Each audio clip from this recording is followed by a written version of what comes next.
जी अस्सलाम वालेकुम स्टूडेंट। आज का जो हमारा नेक्स्ट टॉपिक है that is the decomposition reaction. Decomposition reaction बच्चे वो रिएक्शन होते हैं जिसमें ब्रेक डाउन होते हैं। डिकम्पोज का मतलब ही क्या होता है, कम्प्लेक्स मॉलिक्यूल का लार्जर मॉलिक्यूल का स्मॉलर वन में उसकी ब्रेक डाउन कर देना, उसे डिकम्पोजिशन कहते हैं। सबसे पहले देखते हैं जी केमिकल रिएक्शन, जिसमें एक कंपाउंड जो है वो स्प्लिट करता है, उसकी ब्रेक डाउन हो जाती है टू और मोर सिंपल सब्सटेंसेस में, जिसमें प्रोडक्ट्स जो हैं वो टू और मोर होती हैं। रिएक्टेंट मोस्टली सिंगल होता है। जब उसकी ब्रेक डाउन होती है तो प्रोडक्ट जो बनती हैं वो सिंपलर वन होती हैं, उसको डिकम्पोजिशन रिएक्शन बोलते हैं। आमतौर पे डिकम्पोजिशन के प्रोसेस में हीट रिक्वायर्ड होती है जब भी आपने बड़े बड़े कंपाउंड की ब्रेक डाउन करनी होती है। कुछ एग्जांपल हैं डिकम्पोजिशन रिएक्शन में, जैसे पोटाशियम क्लोरेट है। जब इसको हीट अप किया जाता है बच्चे तो ये बनाता है पोटाशियम क्लोराइड प्लस ऑक्सीजन।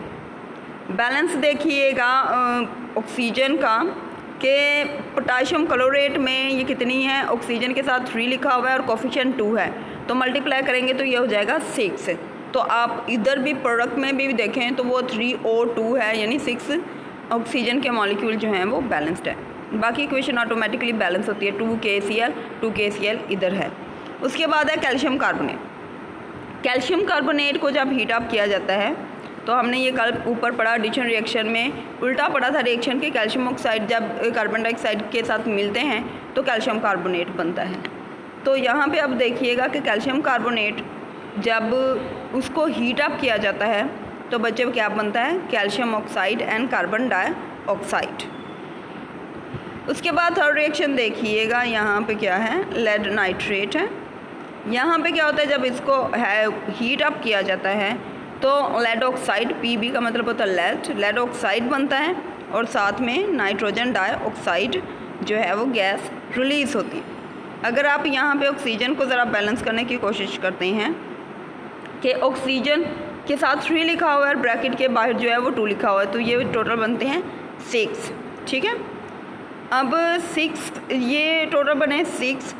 अब इसको बच्चे आप क्या करोगे, 6 को 2 के साथ अगर हम देखें मल्टीप्लाई करें तो ये बनते हैं 12। ठीक है, ये क्या कितने बनते हैं, 12। तो यहाँ पर ऑक्सीजन का अगर हम देखें तो ऑक्सीजन नाइट्रोजन के साथ 2 है और उसके साथ 4, तो ये बन जाते हैं कितने, 8।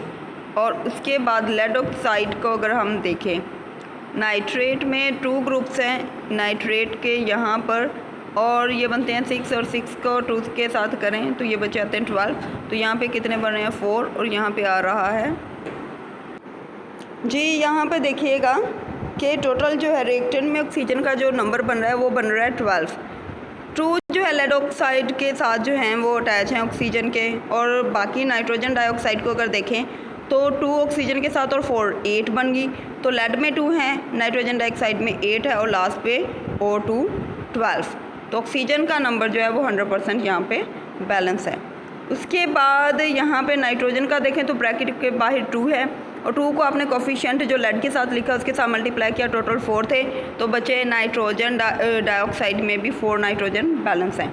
लेड के साथ कितने हैं, 2, तो वो लेड ऑक्साइड के साथ 2 बैलेंस है। तो ये डिकम्पोजिशन रिएक्शन थी जिसमें बड़े बड़े कंपाउंड जो हैं उनकी ब्रेक डाउन होती है ताकि वो सिंपलर वन में उनकी ब्रेक डाउन करके उनको स्प्लिट किया जाए और उससे नई प्रोडक्ट्स हासिल की जाएं। उसके बाद है energy changes in chemical reaction.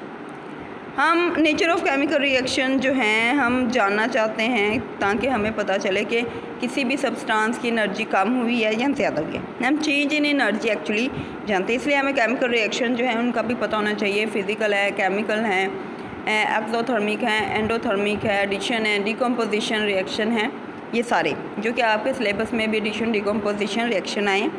Exothermic और एंडोथर्मिक जो हमारा नेक्स्ट टॉपिक है वो हम सेकेंड पीरियड लास्ट पे जो मैं आपके साथ थोड़ा सा डिस्कस करूँगी। एनर्जी जो होती है वो किसी भी सब्सटेंस की वो पर्टिकुलर अमाउंट होती है जिसकी वजह से किसी भी सब्सटेंस का स्ट्रक्चर जो है वो कांस्टेंट रहता है, स्टेबल रहता है, वो उसमें कोई भी डिकम्पोजिशन या स्टेबिलिटी उसकी हिलती नहीं है, जैसी हालत में होता है उसी हालत में रहता है। कोई भी सब्सटेंस जब केमिकल चेंज हो या केमिकल रिएक्शन से गुजर रहा होता है तो उसकी एनर्जी कमियाँ ज़्यादा होती रहती है। ये जो चेंज होता है एनर्जी में किसी भी सब्सटेंस में, या तो वो एनर्जी को अब्जॉर्ब करके ज़्यादा कर लेता है, एनवायरनमेंट से एनर्जी अब्जॉर्ब कर लेता है, या फिर केमिकल रिएक्शन में ही एनर्जी रिलीज़ कर दी जाती है एनवायरनमेंट में, जिससे वो कम हो जाती है। अब ये जो चेंज इन एनर्जी है, इसकी बेस पे केमिकल रिएक्शन जो है उनकी भी क्लासिफिकेशन की गई है। एक है एक्सोथर्मिक रिएक्शन और सेकंड है एंडोथर्मिक रिएक्शन। तो ये तो हम तो नेक्स्ट लेक्चर में करेंगे। फ़िलहाल इस पूरे पैराग्राफ में स्टूडेंट्स आपने जो लाइन करनी है वो है second line, the energy of a substance is a particular amount of energy due to which the structure of a substance remain stable. ये लाइन जो है वो आपने इस पूरे पैराग्राफ में डेफिनेशन एनर्जी की ये अच्छे से तैयार करने हैं। तो गर्ल्स आज जो हमने पढ़ा that is the decomposition reaction, जिसमें जो लार्जर कंपाउंड्स हैं उनकी ब्रेक डाउन की जाती है in the presence of heat as well as energy changes in chemical reaction. इसमें हम 2 फर्दर पढ़ने वाले हैं, एक्सोथर्मिक एंड एंडोथर्मिक। और इसमें जो आपने पैराग्राफ में जो लाइन तैयार करनी है that is the second line, the energy of a substance is a particular amount of energy due to which the structure of substance remain stable.